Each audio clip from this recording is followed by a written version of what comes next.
Israel has a right to defend itself. Israel has the perfect right to defend itself. Israel has a right to defend itself. Israel must have that, does have that right to defend herself. Israel has an absolute right to defend itself. Israel has a right to self-defense. This is not the whole story. It's not for the bloodshed that's going on. It is the international community, particularly Britain. The international community has given the greenest of green lights to the Israeli army to do what it wants. And that means the freedom to commit war crimes. You'll see Western values as they actually operate, raining down bombs on completely innocent Gazan civilians. Whether they're supporters of Hamas, Fatah, whether they're civilians, they're going to die and are dying in their thousands. Where are Western values there?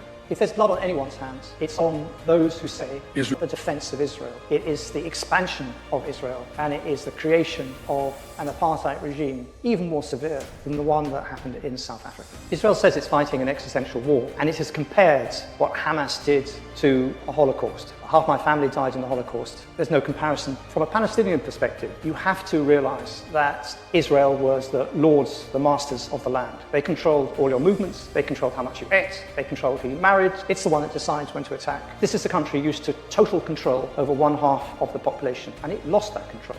And it lost that control wildly. I'm appalled by some of the things that happened. The shock this has produced, the sudden loss of confidence in its star performer, which is its army and its intelligence services, cannot be underestimated. That shock has now turned to anger. That anger has now turned to an unholy desire to kill Gazans. I think now it's the time that we need to erase Gaza. We gotta wipe them off the fucking map. I'm walking about every fucking flat like a parking lot. Kill Palestinians, all of them! There's a kafar azar happening every night in Gaza. Women and children buried under rubble. There is absolutely apocalyptic scenes going on there. The Israeli Air Force deliberately targeting blocks, individual families, and wiping them out with precision weapons. And this is happening now to one family after another. I don't think Israel, and in particular the Israeli army, can give people lectures on brutality, particularly directed at children. It happens all the time in the so-called stable peace. There were 34 children killed so far this year by soldiers in the West Bank. Yoav Gallant, the Israeli defense minister, the man who said that Palestinians are human animals, said Israeli forces will not be held accountable for anything they do. So all the past rules have been torn up, and Israel is going for the maximum number of Gazan casualties. And that's what the international community is allowing Israel to do. They have given Netanyahu the green light and an unlimited time to mount a ground invasion of Gaza. Hamas called its attack on southern Israel the Al-Aqsa flood for a reason. Al-Aqsa is being invaded and attacked all the time. Al-Aqsa isn't just their third holiest site for Islam. It's also a national symbol for Palestine. This sacred turf is actually being taken away piecemeal. And again, the West is letting them do this. This was the reason for Hamas saying enough is enough.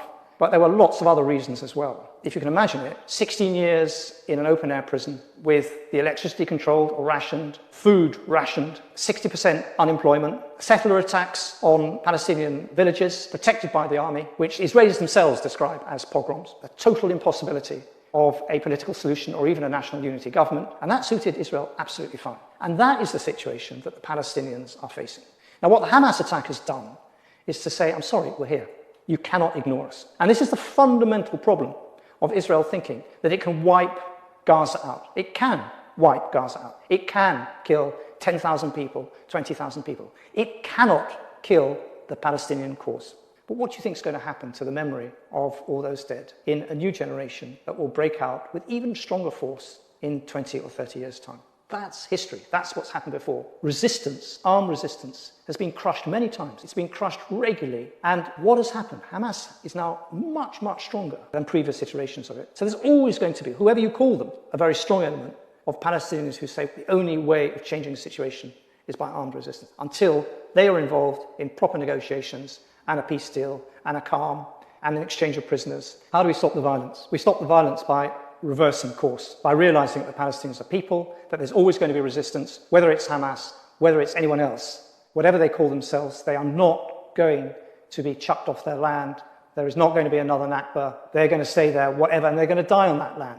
The only way out of this incredible cul-de-sac that we've got ourselves into is to stop giving Israel the green light, is to enforce negotiations with a broadly representative Palestinian national unity government that allows Palestinians to elect their own leaders, that lifts the siege on Gaza and lifts the siege on all the other Palestinian enclaves in the West Bank, and that you start the process of sharing the land from the river to the sea between the two peoples. And this has got to be done with a realization in Israel that there is no end to this until they fundamentally reverse course.